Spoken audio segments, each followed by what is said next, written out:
Okay, तो chapter number 4 start करते हैं, एड्रेनर्जिक एगोनिस्ट। ठीक है, एड्रेनर्जिक का क्या मतलब कि यहाँ पे एड्रेनलिन या नॉर एड्रेनलिन या फिर एपिनेफ्रीन और नॉर एपिनेफ्रीन इसके दूसरे नाम। ठीक है, एगोनिस्ट जो कि क्या करेंगे, पॉजिटिव बायोलॉजिकल फंक्शन या फार्माकोलॉजिकल इफेक्ट करवाएंगे। ठीक है, अब ये क्या है, डायरेक्ट एक्टिंग ड्रग्स है, मतलब कि डायरेक्टली रिसेप्टर पे अटैच होंगे। ठीक है, रिसेप्टर यहाँ पे कौन कौन से होंगे, अल्फा 1, अल्फा 2, बीटा 1, बीटा 2, ये सारे रिसेप्टर्स है। क्लियर है। अब हर ड्रग जो है ना हम डायरेक्ट एक्टिंग यहाँ पे पढ़ेंगे, जो डायरेक्ट जाके रिसेप्टर्स पे अटैच होगी और जिसकी वजह से इन सब रिसेप्टर पे जो इंडिविजुअल फंक्शन है वो सारे हम यहाँ पे डिस्कस करेंगे। क्लियर हो गया?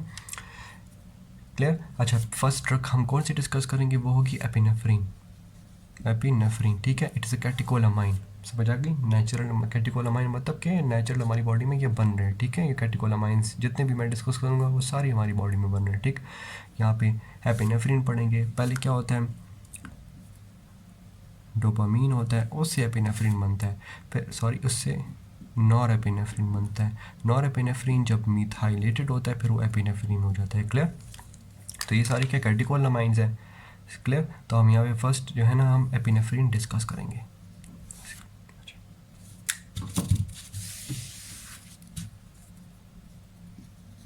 एपिनेफ्रीन, ठीक है, इसके पहले मैं एक्शंस डिस्कस करता हूँ कि ये करता क्या है, फिर इसके बाद डिस्कस करेंगे थेरेपेटिक एक्शंस कि हम यूज़ किस चीज़ के लिए करते हैं। सही।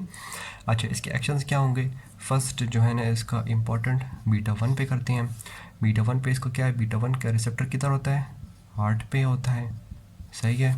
और इसके अलावा ये क्या करवाता है, लिपोलाइसिस करवाता है। ठीक है, लिपोलाइसिस तो आपको पता है, तो बस ये लिपोलाइसिस करवाएगा। एपिनेफ्रीन एक एक्शन इसका ये हो गया थ्रू बीटा 1 रिसेप्टर। हार्ट पे इसका क्या काम है, हार्ट में जो है ना पॉजिटिव क्रोनोट्रोपिक, ड्रोमोट्रोपिक, आयोनोट्रोपिक। ठीक है, क्रोनोट्रोपिक एसए नोड के फंक्शन से, ड्रोमोट्रोपिक एबी नोड की फंक्शन का है और आयोनोट्रोपिक वेंट्रिकुलर मसल का है। ठीक है, एसए नोड है तो रेट ऑफ फायरिंग जो है ना इंक्रीज हो जाएगी। पॉजिटिव क्रोनोट्रोपिक, पॉजिटिव ड्रोमोट्रोपिक मतलब कि एवी वो एवी नोडल कंडक्शन है ना, एवी नोडल कंडक्शन वो इंक्रीज फास्ट हो जाएंगी। तो पॉजिटिव ड्रोमोट्रोपिक। पॉजिटिव आयोनोट्रोपिक का क्या मतलब कि वेंट्रिकुलर कॉन्ट्रैक्शन इंक्रीज करवाएगा। ठीक है, तो मतलब वेंट्रिकुलर कॉन्ट्रैक्शन इंक्रीज करवाए तो हार्ट के मायोकार्डियम की क्या होगी, ऑक्सीजन डिमांड इंक्रीज करवा देगा। क्लियर। हार्ट ऑब्वियसली कॉन्ट्रैक्ट कर रहा है तो उसको हार्ट के जो अपने मसल्स है मायोकार्डियम उनको भी ब्लड सप्लाई ज़्यादा चाहिए होगा। सही है। अच्छा, तो इसके अलावा अब इसके दूसरे फंक्शन पे आते हैं। अल्फा 2 का मैं बता दूँ, अल्फा 2 बस क्या ऑटो रिसेप्शन का ही काम है, ऑटो रिसेप्शन के साथ ही काम होता है अल्फा 2 का। ऑटो रिसेप्शंस क्या होती है मैंने पिछली वीडियोज़ में बता दिया है, लेकिन फिर भी बता देता हूँ। ये क्या है, प्री साइनेप्टिक न्यूरॉन है, ये क्या है, पोस्ट साइनेप्टिक न्यूरॉन है। प्री साइनेप्टिक न्यूरॉन में यहाँ पे अल्फा 2 रिसेप्टर होता है। अब एपिनेफ्रीन इसको जब एक्टिवेट कर देता है तो ये क्या करता है, नेगेटिव फीडबैक करता है, मतलब कि एपिनेफ्रीन यहाँ से रिलीज़ हुआ, एक तो है ना जाके रिसेप्टर पे अटैच हुआ, एक करना काम करा है, एक होता है खुद ही जाके अपने ही प्री साइनेप्टिक के अटैच करके इधर पॉजिटिव हो गया तो इसकी वजह से इनकी फंक्शन डिक्रीज़ करवा देगा। तो मतलब ये नेगेटिव फीडबैक यहाँ से करता है कि यार बस करो और जो है ना डिक्रीज़ कर दो उसकी फॉर्मेशन सिक्रेशन जो भी है। बीटा 2 का इसका क्या फंक्शन है, एक जो है ना इसका हाइपर ग्लाइसीमिया के साथ काम है कि ग्लाइकोजन की जो स्टोर्स है वो तोड़ेगा, वो भी बीटा 2 का फंक्शन है। और उसके अलावा रिस्पायरेटरी सिस्टम पे काम है। रिस्पायरेटरी सिस्टम पे क्या काम है, वो जो है ना क्या कराएगा, ब्रोंको डायलेशन करवाएगा। ठीक है, कि अगर एस्थमेटिक पेशेंट है उसको हम दे दे तो ब्रोंको डायलेशन की वजह से क्या हो गया, वो ब्रोंको डायलेशन हो गई तो वो अस्थमा के सिम्टम्स ख़त्म हो जाएंगे। क्लियर हो गया। या फिर कोई सीवियर एनाफिलेक्टिक शॉक हो गया तो उसमें भी हम दे सकते हैं। ठीक है। आज इसमें बीटा 2 में और क्या फंक्शन है, वो जो है ना कुछ वेसल्स हैं उसको डायलेट करवा देता है, जैसे जो है ना लिवर की। ठीक है, मतलब वो जो ऑर्गन सिस्टम्स हैं उनकी, लिवर की और मसल में कुछ ऑर्गन सिस्टम है और कुछ ये मसल्स है, इनमें क्या करेगा, ये वेसो डायलेट करवा देगा ताकि ज़्यादा ब्लड इसमें जाए। सिंपल। ये क्या है, एपिनेफ्रीन, हम एड्रेनर्जिक सिस्टम पढ़ रहे हैं और एपिनेफ्रीन पढ़ रहे हैं, ये क्या है, ये सिंपैथेटिक सिस्टम का काम है। सिंपैथेटिक सिस्टम में क्या होता है, फाइट या फ्लाइट, ठीक है, जिसमें हमारी बॉडी एक्टिवली काम करती, तो उसको जो है ना हार्ट को मायोकार्डियम ऑब्वियसली इंक्रीज़ होगा ताकि हार्ट पंप ज़्यादा हो, ताकि सबको ब्लड ज़्यादा मिले। और उसके अलावा जो है ना लिवर और ये मसल को ज़्यादा ब्लड सप्लाई होगा तो ऑब्वियसली मसल ज़्यादा काम करेंगे, ब्रोंकल्स डायलेट हो गए तो ऑक्सीजन ज़्यादा अंदर आई, ऑक्सीजन डिमांड जो इंक्रीज़ हुई है वो कौन फिल कर रहा है, ये फिल कर रहा है, तो सब एक दूसरे की हाइपरग्लाइसीमिया है, ठीक है। ब्लड में ग्लूकोज ज़्यादा हो गया तो वो जाके सेल मसल में जाएगा, ब्लड ज़्यादा मसल में जा रहा है तो ग्लूकोज मसल में ज़्यादा जाएगा तो एटीपी ज़्यादा प्रोड्यूस होंगे, तो सारे क्या फेवर कर रहे हैं, सिम्पैथेटिक एक्शन की तरफ कर रहे हैं। अब आखिर क्या रह गया है, दैट इज़ अल्फा 1 फंक्शन।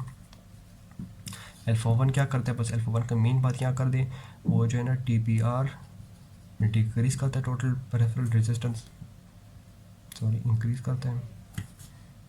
ये जो है ना बीटा 2 ये TPR डिक्रीज़ करवाते हैं, और उसके साथ वेजो कंस्ट्रिक्शन करवाते हैं, ठीक है। वेसो कंस्ट्रिक्शन करवाते हैं वेसल्स की, ये डायलेशन करा रहे हैं, ये सॉरी ये वेसल को डायलेट करा रहे हैं, ये वेसल को कंस्ट्रिक्शन करवा रहे हैं, ठीक है। दोनों के अपोजिट फंक्शन है, समझ आ गई।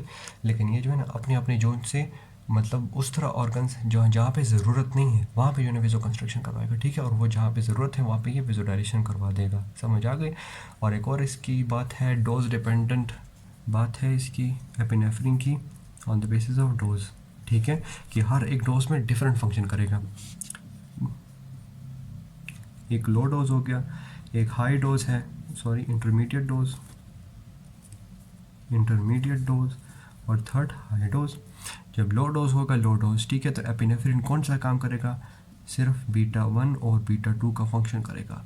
तो इसमें वेसो कंस्ट्रक्शन होगी नहीं, वेसो डायलेशन होगी, यस, ठीक है। इंटरमीडिएट में क्या होगा, इंटरमीडिएट में सिर्फ बीटा 1 फंक्शन होगा, beta 2 is equals to alpha 1 हो जाएगा, दोनों के फंक्शन इक्वली हो जाएंगे।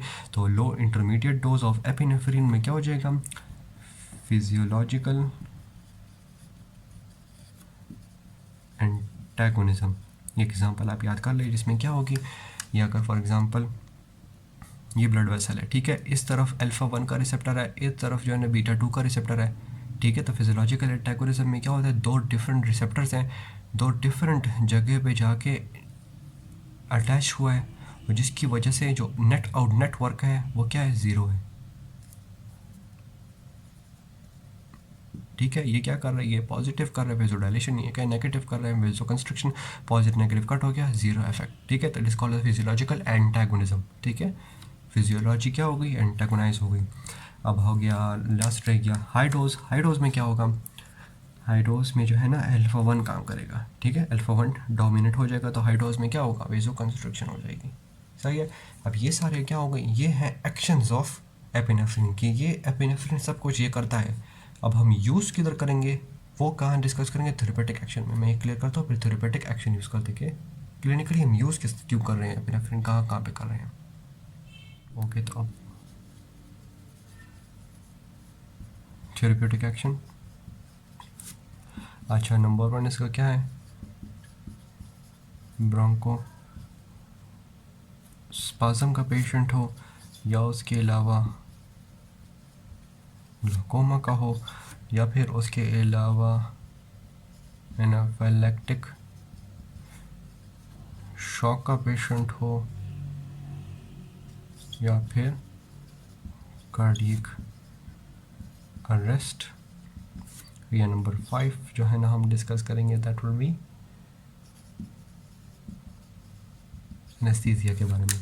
अच्छा, तो यहाँ पे एपिनेफ्रिन कहाँ किस तरह काम करेगा, ब्रोंकोस्पाज्म के को क्या करेगा, प्रिवेंट करेगा। ब्रोंकोस्पाज्म का एक्शन किधर, बीटा 2 में मैंने बताया था कि वो क्या करता है,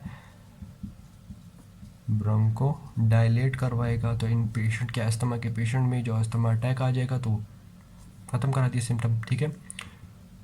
अच्छा, ग्लूकोमा में क्या काम होगा, यहाँ पे जो है ना अल्फा 1 रिसेप्टर काम करेगा। अल्फा 1 रिसेप्टर क्या करता है, वेसो कंस्ट्रक्शन करवाता है। तो यहाँ पे जो सीलियरली जो मसल होती है ना, वहाँ पे क्या, वहाँ की ब्लड सप्लाई क्या हो जाएगी, ख़त्म हो जाएगी। जब ब्लड सप्लाई नहीं है तो वो क्या करेंगे, वो एक्वस ह्यूमर बनाएंगे नहीं, तो जिसकी वजह से क्या हो जाएगा, जो इंट्राऑक्यूलर प्रेशर इंक्रीज़ हुआ था ग्लूकोमा के पेशेंट में, वो क्या हो जाएगा, डिक्रीज़ हो जाएगा। सही है। एनाफिलेक्टिक शॉक है, वो भी जो है ना बीटा 2 का फंक्शन आ गया, ठीक है। सिवियर एलर्जिक रिएक्शन जिसकी वजह से जो है ना ब्रोंका क्या हो गए, ब्रोंक्यूल्स वेसोकंस्ट्रिक्ट हो गए, तो बीटा 2 से ब्रोंको डायलेट हो गए। तो ये ऑब्वियसली सेम ही है, लेकिन ये एलर्जिक रिएक्शन है और ये क्या अस्थमा के पेशेंट हैं, समझ आ गई। अच्छा, कार्डिक अरेस्ट, इसका किधर फंक्शन आएगा, बीटा 1 का फंक्शन है। बीटा 1 फंक्शन क्या करता है, it increases heart rate, it increases ventricular contraction, तो हार्ट को क्या करेगा, एक जंप स्टार्ट में मदद करवाएगा, सही है। पॉजिटिव आइनोट्रोपिक इफेक्ट की वजह से, समझ आ गई। एनेस्थीसिया में क्यों इंपॉर्टेंट है, यहाँ पे इसका अल्फ़ा 1 का फंक्शन इंपॉर्टेंट है। कैसे, अल्फ़ा 1 क्या करता है, वेजो कंस्ट्रक्शन करवाता है। अब यहाँ पे कॉन्सेप्ट की ये बात है कि फ़र्ज़ करें ये जो है ना हमने एनेस्थीसिया देखे स्किन में दे दिया, ठीक है। ये फ़र्ज़ करें ये एनेस्थीसिया के क्या है, ये एनेस्थीसिया के मॉलिक्यूल है, ठीक है, जो एनेस्थीसिया कॉज कर ड्रग है, ठीक है। अब ये क्या होंगे, ये जो है ना डिफ्यूज़ होते हैं ब्लड में, ठीक है। ब्लड पहले क्या है, वेजो डायलेटेड है, ठीक है। ज़्यादा ब्लड आ रहा है ना, ज़्यादा ब्लड आ रहा है तो ज़्यादा डिफ्यूजन होगी, तो जो सारे यहाँ से ये सारे चले गए, ये चला गया, इतने मॉलिक्यूल्स रह गए। अब ये वो एनेस्थीसिया क्या है, शॉर्ट ड्यूरेशन के लिए काम होगा, ठीक है। एनेस्थीसिया का जो अपना काम था वो ख़त्म हो जाएगा। ऑब्वियसली एक एनेस्थीसिया क्या होती है, कंसंट्रेशन डिपेंडेंट होती है, जब डोज ज़्यादा होगा प्रॉपर उसको करार है फिर जाके वो एनेस्थीसिया काम करेगा, ठीक है। कि लोकल एनेस्थेटिक की बात हो रही है यहाँ पे, लोकल, ठीक है। लोकल ही हमने दे दिया, जिसकी वजह से देखें सब डिफ्यूज़ हो गए, ख़त्म हो गया ना, ठीक है। अब यहाँ पे अगर फ़र्ज़ करें यहाँ पे इस तरह हो गया, वेसो कंस्ट्रक्शन हो गई,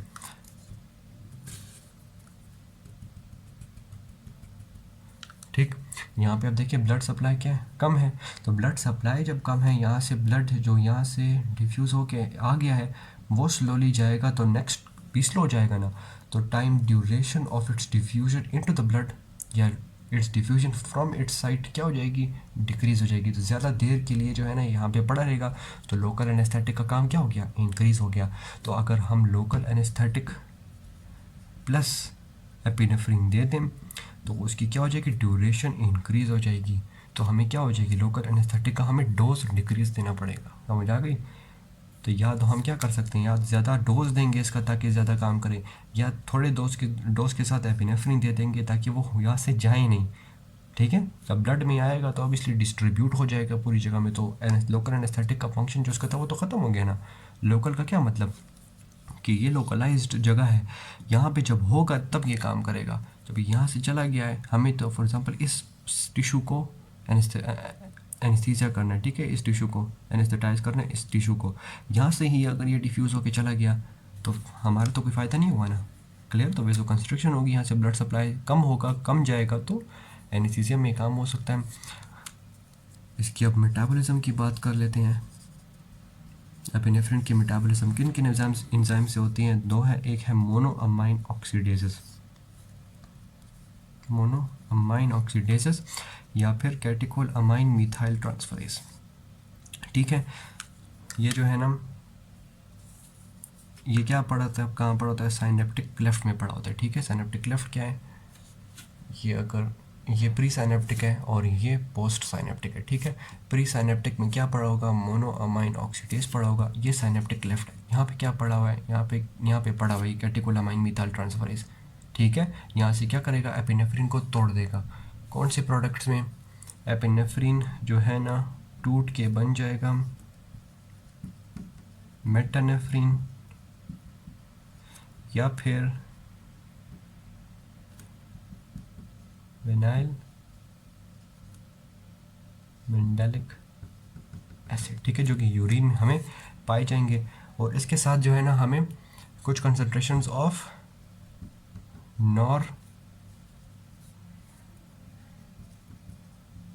नॉरमेटेनेफ्रिन भी हमारे ब्लड में यूरिन में हमें पाया जाएगा। अब आप खुद अंदाज़ा लगा सकते हैं कि मेटानेफ्रिन है तो नॉरमेटेनेफ्रिन क्या होगा, it will be nor epinephrine. तो यहाँ पे इसका भी मेटाबोलाइट जो है ना, मेटाबॉलिज्म वाला मेटाबोलाइट हमें हो गया, क्लियर है। यहाँ पे मेटाबॉलिज्म इनकी कौन कर रहा है, प्री साइनेप्टिक में और साइनेप्टिक लेफ्ट में एंजाइम्स है, मोनामाइन ऑक्सीडेजेस एंड कैटेकोलामाइन मिथाइल ट्रांसफरेज। ठीक है, ये सब प्रोडक्ट्स हैं, सॉरी मेटाबॉलिक प्रोडक्ट्स हैं जब जाके यूरिन में एक्सक्रीट होंगे। ठीक है, ओके, तो अब बात करते हैं फार्माकोकाइनेटिक्स के बारे में अबाउट एपिनेफ्रिन। ठीक है, एपिनेफ्रिन का मैं जल्दी फार्माकोकाइनेटिक कर लेता हूँ कि इसका क्या ऑनसेट ऑफ एक्शन क्या है, बहुत ही फास्ट है। ठीक है, और फास्ट है और शॉर्ट ड्यूरेशन के लिए कि जल्दी जाके ये एक्शन भी जल्दी करेंगे और जाके ये मेटाबलाइज भी जल्दी हो जाएंगे। क्लियर हो जाएगा, क्लियर हो गया। उसके अलावा जो है ना इसके जो है ना जो एडमिनिस्ट्रेटिव राउट्स हैं वो है सबक्यूटेनियस दे सकते हैं। ठीक है, इंडो ट्रैकियल ट्यूब की तरफ भी दे सकते हैं। ठीक है, और इनहेलेशनल राउट्स से भी दे सकते हैं, टॉपिकली आई में भी डाल सकते हैं। और उसके अलावा इमरजेंसी स्टेट्स में हम IV देंगे। ठीक है, इमरजेंसी में ऑब्वियसली हम वेट तो नहीं करेंगे, इन सब में क्या है ऑब्वियसली बायोअवेलेबिलिटी अगर ज़्यादा है भी तो स्लो है, ये क्या फास्ट बायोअवेलेबिलिटी है और 100% है IV में। ठीक है, तो ये फास्ट हो गई। मेटाबॉलिज्म तो मैंने इसका बता दिया कि मेटानेफ्रिन और वेनोनाइलमेंटेनिक एसिड बना दिया इसने जो कि जाके यूरिन में चला जाएगा। क्लियर हो गया, ये उसके फार्माकोकाइनेटिक्स हो गए। इसके अलावा अब एडवर्स इफेक्ट्स के बारे में डिस्कस करते हैं। इसके जो है ना CNS के एडवर्स इफेक्ट्स क्या होंगे, ये इसकी वजह से anxiety, fear, tension, headache and tremors क्या होते हैं ये, क्लियर, इनवॉलंटरी मसल कॉन्ट्रैक्शन। ठीक है, और उसके अलावा जो है ना ये क्या कॉज कर सकता है, कार्डियक एरिथमियाज भी कॉज कर सकता है। कार्डियक एरिथमियाज क्या होते हैं कि हार्ट की जो रिदम है वो ख़राब हो जाए, क्योंकि क्या कॉज करते हैं, increase the heart rate. Specially अगर डिजॉक्सिन के साथ हम अगर यूज़ करें तो ड्रग इंटरेक्शन में डिजॉक्सिन क्या कर रहा है, हार्ट की कॉन्ट्रैक्शन इंक्रीज करवा रहा है, तो ये भी इंक्रीज़ करवा रहा है। तो इसके अलावा इस साथ साइड इफ़ेक्ट्स आ गए, समझ आ गई। अच्छा, अब इसकी ड्रग इंटरेक्शंस डिस्कस करते हैं। ड्रग इंटरेक्शंस, ये ड्रग के साथ इन द प्रेजेंस ऑफ दूसरा ड्रग क्या एक्शन होंगे, सही है। एक जो है ना इसका डायबिटिक के साथ करते हैं, डायबिटिक का पेशेंट है, डायबिटिक का पेशेंट क्या लेता है, यूजेस इंसुलिन। इंसुलिन क्यों यूज़ करता है, डायबिटिक टाइप 1 की बात करूँ, कौन सी टाइप 1 की बात करूँ, उसने इंसुलिन ली। वो इंसुलिन क्यों ले रहा है, ताकि वो अपना ब्लड ग्लूकोज लेवल क्या कर ले, डिक्रीज़ कर दें। क्लियर, तो वहाँ यहाँ पे ब्लड ग्लूकोज लेवल डिक्रीज़ करवा रहा है। और एपिनेफ्रिन में मैंने बताया था कि वो क्या है, वो जो है ना ग्लाइकोजेनोलाइसिस करवाता है। कौन सा रिसेप्टर, बाई बीटा 2 रिसेप्टर। तो जिसकी वजह से कि ग्लाइकोजन का स्टोर ब्रेक हो जाए तो क्या हो गया, ग्लूकोज आ गया ब्लड में, तो ब्लड ग्लूकोज डिक्रीज़ करवा रहा है इंसुलिन, यहाँ पे ब्लड ग्लूकोज वापस क्या हो गया, इंक्रीज़ हो गया। तो डायबिटिक के पेशेंट का क्या होगा, वो इंसुलिन का डोज इंक्रीज़ करवा देगा।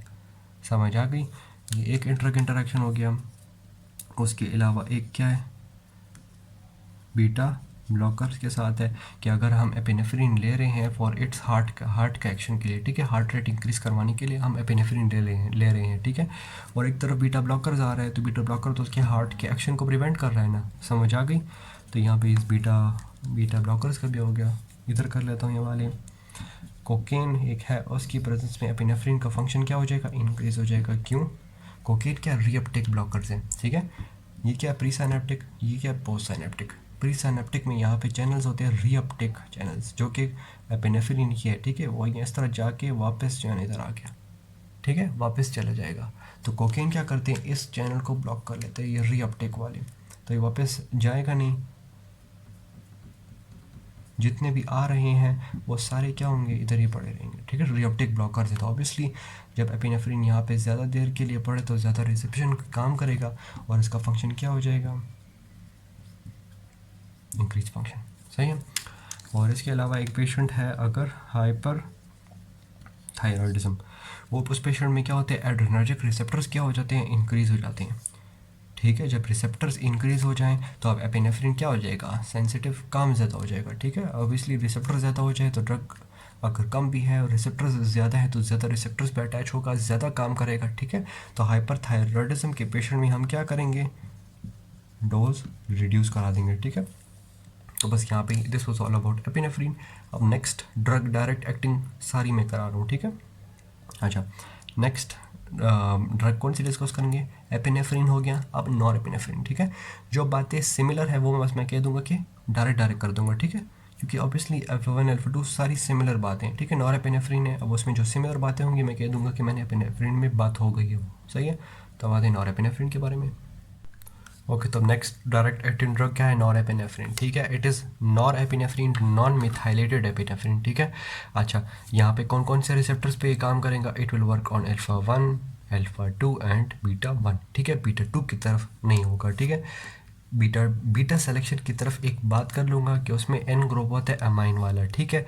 जब उस पर कोई सब्सटीट्यूट होगा, ठीक, तो फिर बीटा सिलेक्शन की तरफ वो ज़्यादा प्रमोट होगा, ठीक है। आगे जो मैं ड्रग्स करूँगा, एक है आइसोप्रोटेरिनॉल, ये मैं आगे डिस्कस करूँगा, ठीक है। उसमें जो है ना, ये यहाँ पे एक ग्रुप अटैच होगा एन सब्स्टिट्यूट के साथ, ठीक है, मैं डिस्कस करूँगा। उसकी वजह से वो बीटा सेलेक्टिविटी इंक्रीज होती है, ठीक है। ये क्या है, बीटा 1 बीटा 2 सेलेक्टिव ड्रग, इसमें अल्फा का फंक्शन नहीं है, ठीक है। तो नॉन एपिनेफ्रिन में वो मिथाइल ग्रुप भी नहीं है जो एपिनेफ्रिन के पास था, तो ये जो है ना बीटा की तरफ सिलेक्शन कम होगी, सही होगी। तो यहाँ पे देखिए बीटा 2 की तरफ, बीटा 2 का एक्शन बीटा 2 नहीं है, समझ आ गई। तो बीटा 2 नहीं है तो हम जो है ना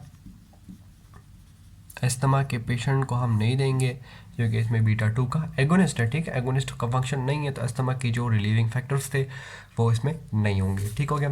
बी अल्फा 2 आ गया, तो अल्फा 2 का वही ऑटो रिसेप्शन है, उसको डिस्कस नहीं करते। अल्फा 1 और बीटा 1 का मेन फंक्शन, ठीक है।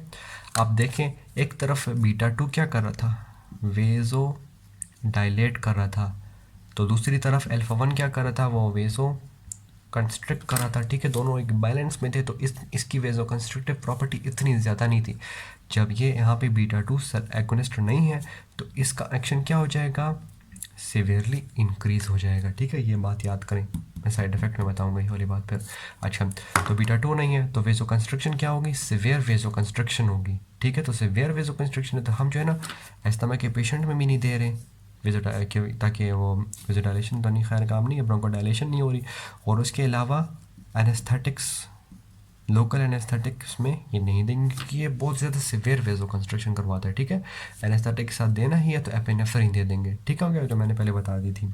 अच्छा, उसके अलावा तो ये वेजो कंस्ट्रक्शन हो गई। अच्छा, तो बीटा 1 का फंक्शन, अब बीटा 1 फंक्शन क्या है, इंक्रीजेस हार्ट रेट, ठीक है। हार्ट रेट इंक्रीज कर रहा है, जो मेन बात है वो positive chronotropy, positive dromotropic and positive ionotropic effect, ठीक है। और ये क्या है, these are also the fast acting drugs, ठीक है। तो मैंने बेसिक कॉन्सेप्ट वाली वीडियो में ये बताई थी कि कोई भी चीज़ अगर हार्ट में बात की थी, ठीक है, जो हार्ट की इंक्रीज एक्टिविटी एकदम से इंक्रीज करवाए, ठीक है। एकदम से वाली बात मैंने बहुत ज़्यादा बार बताई थी, ठीक है, उस वीडियो में। तो अगर एकदम से इंक्रीज़ करा दी तो एएनएस क्या करेगा, उसको ख़त्म करने के लिए उसके ऑपोजिट इफेक्ट प्रमोट करेगा, सही है। तो बीटा 1 एक्शन है, वो क्या करेगा, हार्ट की कॉन्ट्रैक्टिलिटी आयोनोट्रोपिक की वजह से हार्ट की कॉन्ट्रैक्शन इंक्रीज़ करवाएगा, ठीक है। तो ये क्या हो जाएगा, टेकिकार्डिया की तरफ पेशेंट चला जाएगा, ठीक है। तो अब एएनएस क्या करेगा, इसके अगेंस्ट काम करेगा, क्या कराएगा, वो कराएगा रिफ्लेक्स मतलब एएनएस की तरफ से, ठीक है। और इसके अगेंस्ट क्या है, ब्रेडिकार्डियम, ठीक हो गया, क्लियर। और ये क्या है, पैरासिम्पैथेटिक इफेक्ट है बाय मस्कुरेनिक M2 रिसेप्टर, सही है। तो अगर हम ये प्रिवेंट करना चाहते हैं तो हम क्या करेंगे, हम जो है ना, एक वर्ड है एट्रोपिनाइजेशन, ठीक है। एट्रोपिनाइजेशन में क्या होता है, हम जो है ना पेशेंट को prior to the administration of norepinephrine उसको हम क्या करेंगे, एट्रोपिन दे देंगे। एट्रोपिन हमने पिछले चैप्टर्स में कर लिया, it is an cholinergic antagonist, ठीक है। कोलिनर्जिक एंटागोनिस्ट है, तो इस रिसेप्टर के एक्शन को ब्लॉक कर देगा। तो ये लेफ्ट रिफ्लेक्स ब्रेडिकार्डिया इन पेशेंट में फिर होगा एट्रोपिनाइजेशन के बाद, नो, ठीक है। तो हार्ट की कॉन्ट्रैक्टिलिटी इंक्रीज हो जाएगी। लेकिन अगर फिर भी अगर ये पैरासिम्पैथेटिक इफेक्ट हो रहा भी है, तो वो जो है ना, इसका काम किधर है, एसए नोट की तरफ हो सकता है। एसए नोट की वजह से बीटा एवी नोट डिक्रीज करेगा, मतलब क्रोनोट्रोपिक और ड्रोमोट्रोपिक इफेक्ट डिक्रीज करवा सकता है। लेकिन इसका जो है ना वेंट्रिकुलर कॉन्ट्रैक्शन के साथ कोई काम नहीं है, ठीक है। हमारे पैरासिम्पैथेटिक इफेक्ट का वेंट्रिकुलर कॉन्ट्रैक्शन के साथ कोई काम नहीं है, समझ आ गई। तो एनोट्रोपिक इफेक्ट नहीं होगा, समझ आ गई।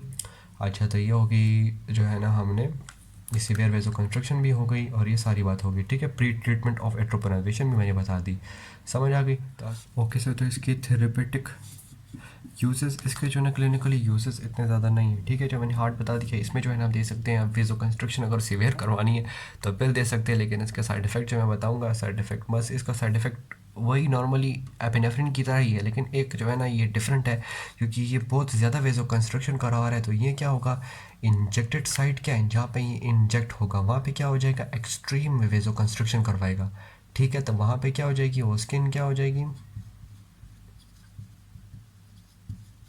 स्किन, ठीक है। वहाँ पे क्या सिवियरली वहाँ की ब्लड सप्लाई कट ऑफ हो गई, ठीक है। तो वहाँ पे स्किन डैमेज होगी बाय दिस सिवियर वेजो कंस्ट्रक्शन, ठीक है। तो उसके तो क्लिनिकल यूजेस इतने इतने खास नहीं है, ठीक है। शॉक के ट्रीटमेंट में दे सकते हैं, जिसकी वजह से हार्ट इसकी वजह से हार्ट रेट भी इंक्रीज़ होती है, बीटा 1 की वो फंक्शन है, तो हार्ट रेट इंक्रीज़ होती है, हार्ट की कॉन्ट्रैक्टिलिटी इंक्रीज़ हो रही है, तो शॉक के पेशेंट में दे सकते हैं।